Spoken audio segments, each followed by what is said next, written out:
well, welcome everyone. I think we'll go ahead and get started. It is truly my pleasure to introduce Cameron Moore. We have known each other since 2008 when she joined the First Coast No More Homeless Pets in Jacksonville. And No More Homeless Pets, as a lot of you know, is kind of coordinating and driving the no-kill movement in Jacksonville very successfully, and it is now an iconic community setting an example for the rest of the country. Out of that success was sprung Target Zero. There were funders in California who said, we understand that this is such an amazing transformation that Jacksonville has accomplished. We need to spread this model throughout the country. And that is exactly what they're doing, have dramatic impacts. And Cameron today is going to be talking about some of those impacts. Yes. So with that, I'll turn it over to Cameron. Thank you. And I know we only have 20 minutes, so I might be talking a little fast, but you guys are always welcome to have a copy of this PowerPoint, and you can go to our website or reach out to me if you have any questions.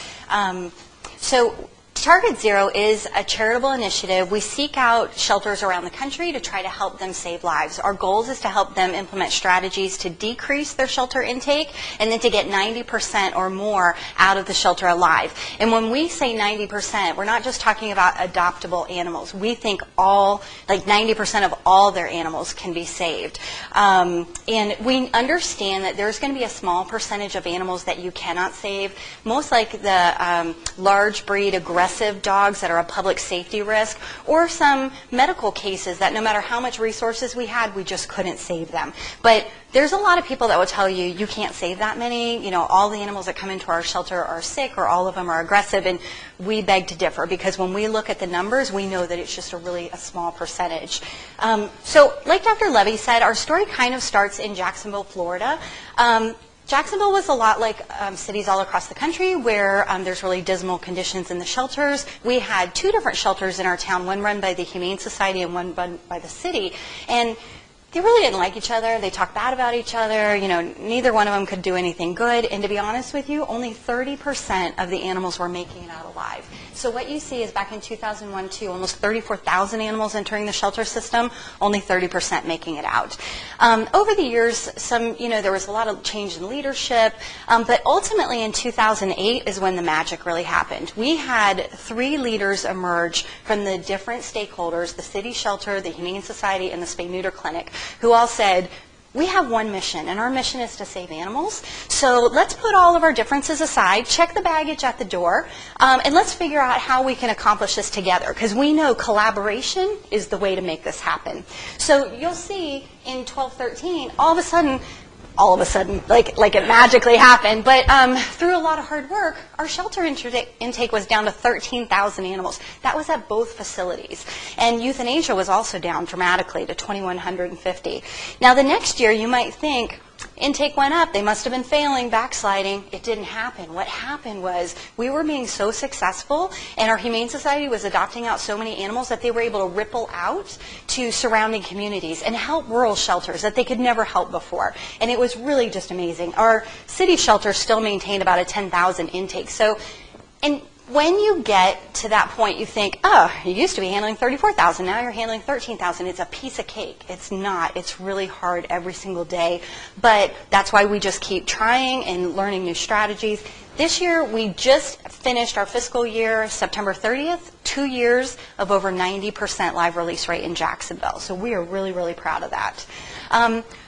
And like Dr. Levy said, Target Zero was born out of that. So basically, this really wealthy guy just said, hey, I don't want euthanasia happening in our country. And we think, Jacksonville, you guys have the strategies, like you have the plan. So I'll pay for it if you just go around the country and start telling everybody how to do it.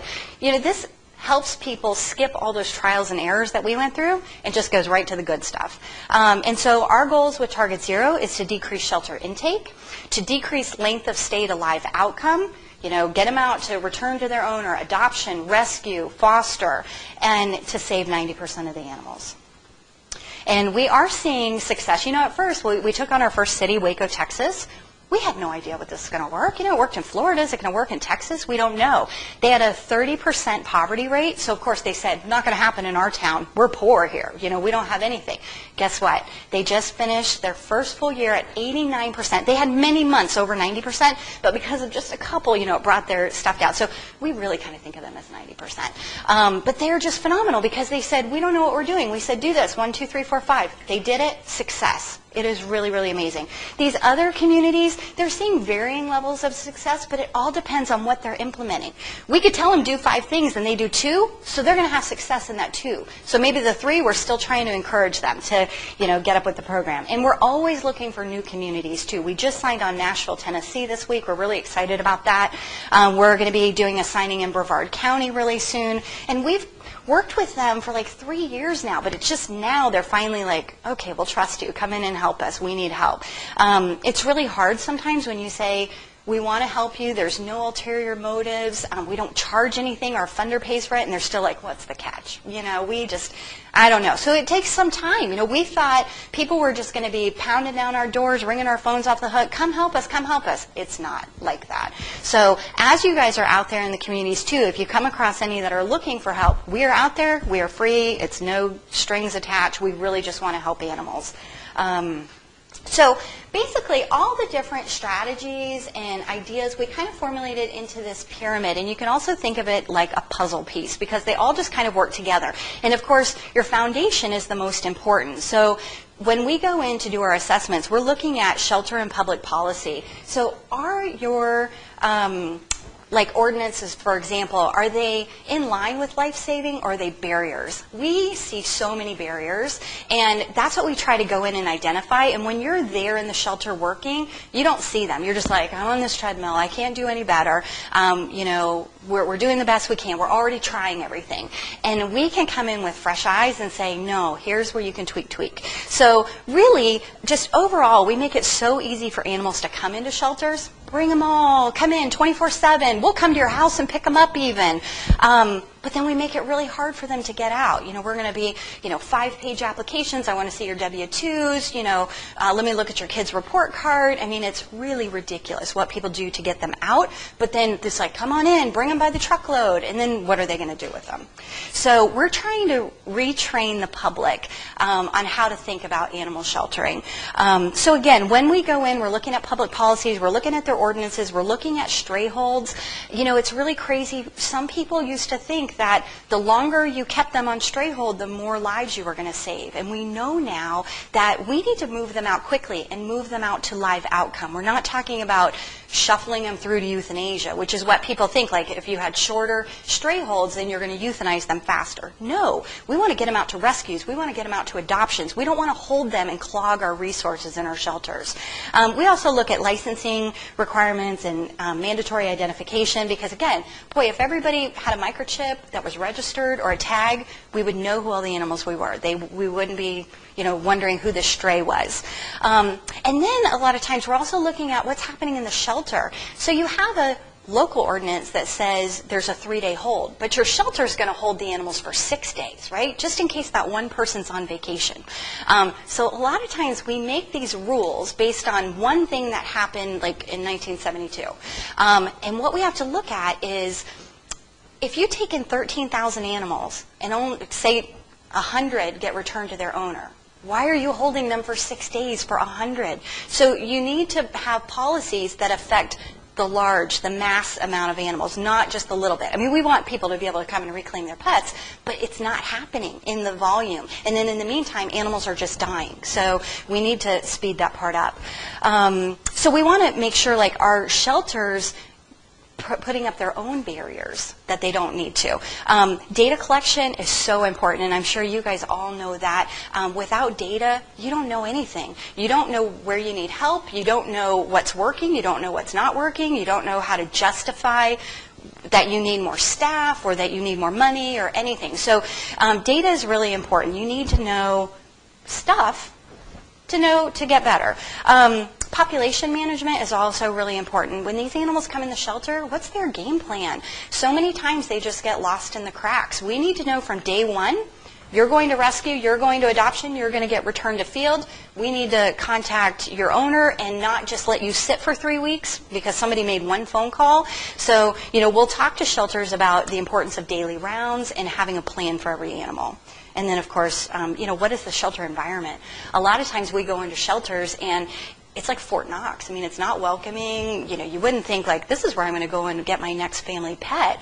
It's not pleasant. It smells. It's not clean. Sometimes we see kids walking around like this, covering their noses, and we're like, oh, it probably does smell in here.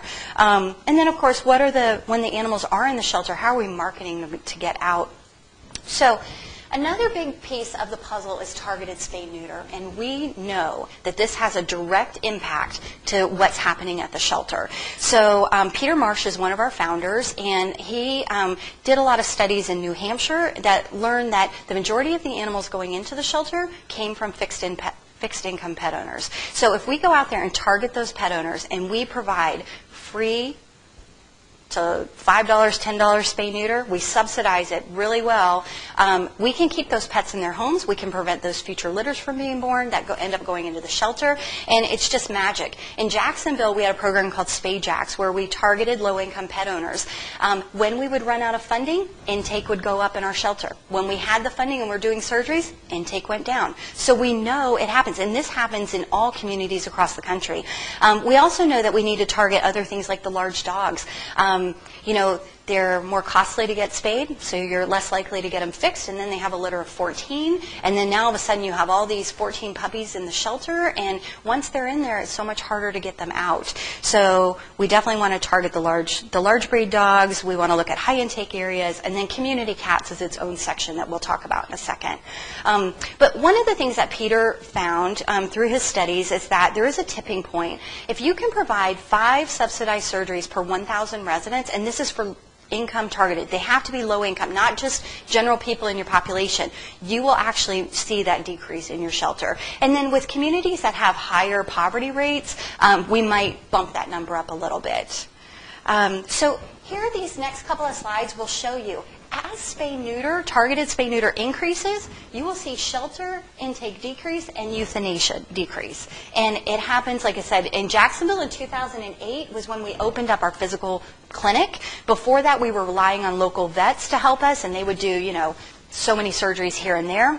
When we opened up First Coast No More Homeless Pets, we were doing 100 surgeries a day, 6 days a week, and then more when we could. So First Coast is doing over 25,000 spay-neuter surgeries a year. Last year they did, the year before they did 31,000, and then this past year they did 26,000. But again, that need is there. We need to make it easy for people to get these animals fixed, and then we'll see that reduction in our shelter.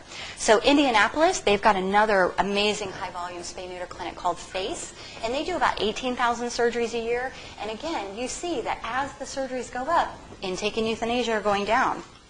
Waco, Texas, we started with them in about 2012, and you see that big spike in spay-neuter, and then again, intake and euthanasia is down. Huntsville, Alabama, in 2008, this woman, just an individual, heard Peter Marsh speak and said, you know what, I think I'm going to try this income-targeted thing in my town.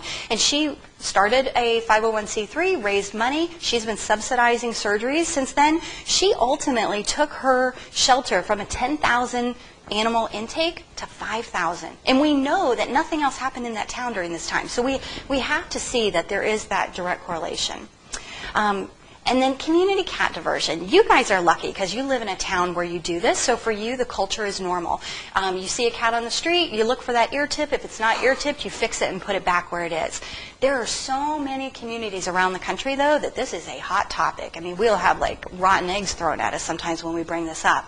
But what we do know is that free-roaming cats are far more likely to find their way back home from the streets than they are from a shelter. So we need to retrain people. Do not scoop up a cat when you see it and run to your shelter. Leave it alone. It has a home. It knows where it lives. You don't know where it lives, but it knows where it lives. It's 10 pounds, it's happy and healthy, and just leave it alone. Because when we bring them into the shelter system, owners do not come to reclaim their cats. It clogs up their resources. They either stay, overcrowded and get sick and get euthanized, or they just get euthanized for space. So it's just really an injustice for us bringing cats into the shelter. So what we're saying is, instead of bringing the cats to the shelters, we should divert them to spay-neuter clinics, fix them, vaccinate them, ear tip them, and put them right back out.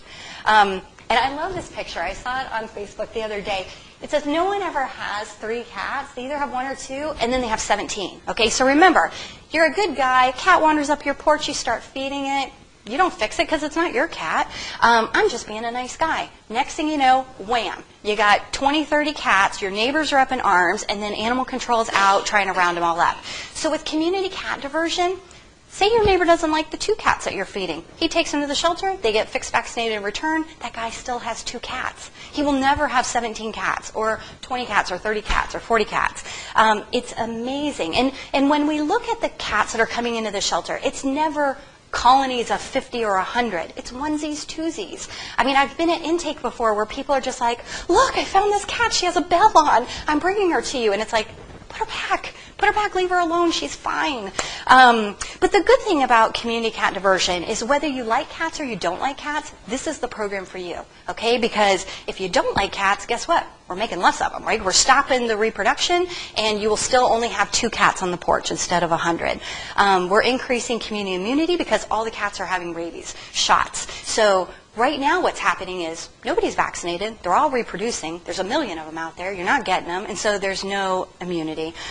Overall, you do reduce the number of cats in your community. Granted, we're never going to catch every single one of them, but where we have seen there have been clusters of cats, we look at the numbers now, and there's much fewer coming into the shelter system. And the people, I talked to the guy at my gas station this morning where I get my drink every morning, and he says, started with 1 cat, eaten out of my garbage can, and then for 10 years he battled with bottle babies and all these, new litters all the time. We finally fixed every single one of his cats, and every day I see him, he's like, no new kittens, no new kittens.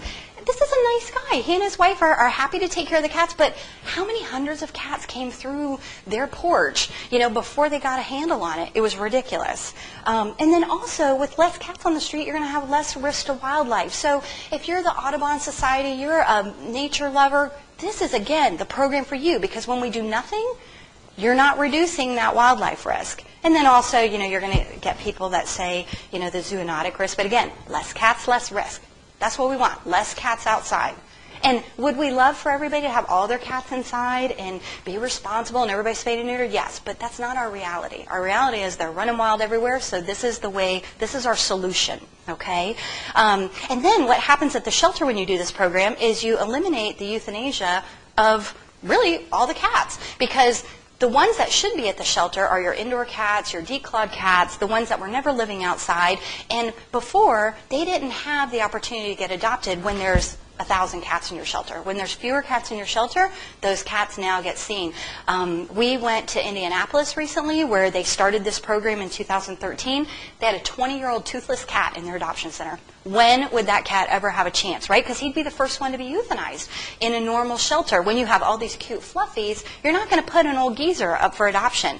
We see blind cats, 3-legged cats, diabetic cats. Again, those are animals that would never have a chance before. And then also, again, if you're not a cat lover, less cats in the shelter means more time for the dogs. So we're not taking care of 300 cats in our shelter, so we can go walk dogs. We can have play groups. We can turn our cat rooms into dog rooms. And again, that's what's happened at Jacksonville and Indianapolis. They had these huge rooms to warehouse cats, and now that they don't have so many cats there, it's puppy rooms, it's little real-life rooms for dogs. It's really neat. Sometimes when we go into these communities, we do have to update their ordinances, but that is not a deal breaker. That is really relatively easy to do, and a lot of times you can start these programs as a pilot program without even changing the ordinances. We encourage that animal control officers should not be out there rounding up cats. Their job is public safety. They should be, investigating dangerous dogs, cruelty, neglect, picking up injured animals maybe, but not just rounding up cats. We were in El Paso recently, and this one officer came in. He was so proud he had this cat, and we were like, oh, is this cat contained when you got it? No, it was sitting on the porch, and I nabbed it. It was great. And we're thinking, you stole somebody's cat off their porch. That's not really what your job should be. But, that's what they think right now, and so we're trying to change their culture. And then, of course, when you start these programs, you have to identify either staff or volunteers to take the cats back. But the thing is that for everybody who says this will not work in our town, once they do it, it works in their town, and then they become become the preachers. So that's amazing. And then all of you probably know about Million Cat Challenge, but it is something that we definitely promote across the country. We're very proud of it, and we want everybody to be a part of it. So this just is cat numbers in Jacksonville. So you see back in 07, 08, we weren't doing community cat diversion. We had almost 11,000 cats euthanized that year. 1,390 were saved. The next year we started community cat diversion. Half the cats got to be returned to their homes because they were outdoors, healthy, big enough for spay-neuter. And then what happened, though, over time is less and less cats are coming into the shelter. And so we're able to save, the save rate stays about the same, but guess what? We're euthanizing fewer and fewer. We just ended up our year, 275 cats could not be saved, but remember, there's always going to be that portion that you can't save for whatever reason. And it does show an intake, our intake increase this year, but again, it's because we're helping a lot more of those itty-bitty babies that we weren't able to help before. And then, look, same thing happened in Indianapolis. They started their community cat diversion program August 2013. Now, remember, they were doing high-volume spay-neuter targeted in their town, so their intake was going down, but look at the live release shoots up when they start their community cat program. Waco, Texas, same thing. They went from euthanizing 2,200 cats to, look, 131 cats. That is amazing. And again, you go into their adoption center, they have 3 cats available. So people are like, oh my gosh, I better get one of these cats because they're running out. Huntsville, Alabama, again, they were doing the surgeries. That was great. But in April of last year, they started community cat diversion. Now, cats are not their issue. I mean, they used to be euthanizing 3,200 cats. This year, so far, 55 cats. So they're just like, this is great. I mean, we don't want them to euthanize 55 cats, but sometimes you can't help it, right? But again, now they have more time to do other programs. So another key to this puzzle is surrender prevention. So we always talk about adoption, we glorify adoption, but what if we just don't make them homeless to begin with, right? Let's help people either keep the pets that they have, let's help them rehome them so they don't have to come to a shelter, or if you're a good Samaritan, let's give you the tools so that you can either find the pet a home yourself, but let's keep them out of the shelter. The shelter is the last place any animal should be. And this program has the biggest impact because, again, like, do we glorify? We've got so many children in orphanages. No, we don't want that. We want to keep them out of orphanages. Same goes with these shelters. So the thing is, though, and Maddie's just did a survey, that open admission shelters are the ones who need the most help, and they don't ask for it. So you come to me with your cat that you can't keep, and I just say, thank you very much, bye-bye, okay. Instead of saying, what do you need? Did you lose your job and you need some food? We can help you with food. You're worried about vet care and you can't afford it? We've got a partner that will help you with that.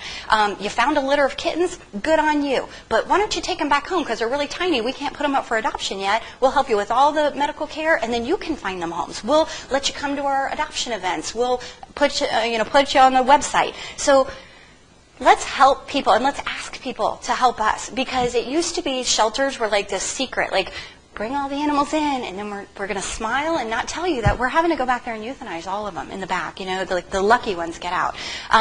So we need to say, look, this is a partnership. You're part of our community, and we need help. So no more secrets, and we have to ask. And people, not always, are going to help, but even if you had a 30% success rate, if you're taking in 10,000 animals a year and you divert 30%, holy cow, imagine the time and space and resources you would have for the animals that you are keeping. Downtown Dog Rescue out of Los Angeles is amazing because they started as a volunteer group. They set up a table in one of the LA shelters, and as people came in, they asked them, why are you here? What's happening? Oh, your dog keeps getting out, so animal control keeps giving you fines. What's wrong? You need your fence fixed? We know people who can fix fences. Or your dog keeps having puppies, and so you just keep bringing them in over and over. We can help you get your pet fixed for free.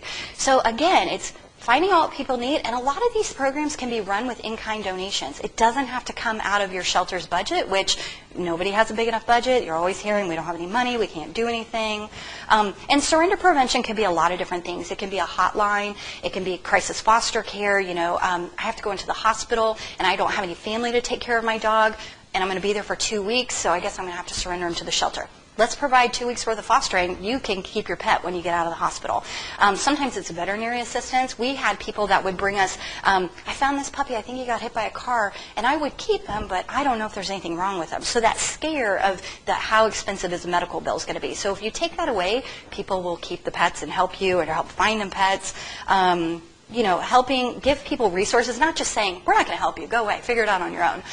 It's how can we help you and how can you help us in return? And then sometimes it's easy, like a food bank. So with live release programs, though, we know that the best way to prevent infectious diseases in shelters is to not house them there forever. It's to get them out quick. And you guys probably know that doing your shelter assessments, or you will learn that. And again, you're welcome to come with us on any shelter assessments, too. We would love to have you. But, it's amazing that they're like, yeah, we had this cat here for 4 months, and he got sick with a cold right away, and we've not been able to get him better. Well, yeah, because he's still here, surrounded by 100 other cats who also have issues, and it's stressful. And so, again, we want to get him in and get him out to live outcome as quick as possible. And then daily rounds is really a key to that, because, again, sometimes we say, well, why is this pet still here? Well, he just kind of got lost in the cracks. So every day, when you first do rounds, it's going to be tough. There's a lot of animals to look at. The next day, it's not going to be so tough. I know you're going to rescue. I know your owner's picking you up. I know you're going to go get spayed tomorrow, and then you're going to go to adoption. And then if you come across one that has some issues, then you're like, okay, you figure out what needs to happen with this. So it's good to know. And again, when we talk about live release, we're talking about return to owners, adoptions, rescue, foster. We're not talking about euthanasia. Sometimes people, when we say you should have less animals in your shelter, they think we mean euthanize everybody and start over. That is not the case. Open adoptions is really, really important because, again, we have these animals in our shelter now, but we need to let people adopt them. Don't make it so hard. 5-page applications, home checks, all that craziness. Have a relationship. Talk to people. Be there as a resource for them. Studies now show it doesn't matter how much you pay for an animal. If you get it for free, you're going to love it the same. So you can't use it as a guide, like, oh, you can't afford $100? Well, you're not a good pet owner. No, And you may have known Jacksonville and Indianapolis both did mega adoption events this weekend. They each adopted over 700 animals over the weekend. It was fabulous. You're meeting soccer moms and young professionals and all these great people. And when you ask them, like, why don't you just come to our shelter? We've got these animals here every day. And they're like, oh, shelters are scary and bad and sad and la, la, la. All the rest of this, just really easy peasy. I know we're running out of time. But again, when we go into these shelters, we see a lot of common barriers to live outcome. We see closed adoptions, high adoption fees, holding animals for temperament testing, which is ridiculous because we know it's an artificial environment. It's not a good way. I mean, I just brought a dog back from El Paso. They labeled him aggressive. And he's like cuddles with me. He's like my little scarf. So not an aggressive bone in his body, but it's scary in shelters. So we have to understand that. And then if communities don't have community cat diversion and surrender prevention, they're just never going to get ahead. So that is pretty much it. You can go to targetzero.org to learn more about us. And again, you're welcome to come on any shelter assessments that we do. We would love to have you. We're all over the country. And I'm sorry I ran out of time. No worries. Any questions?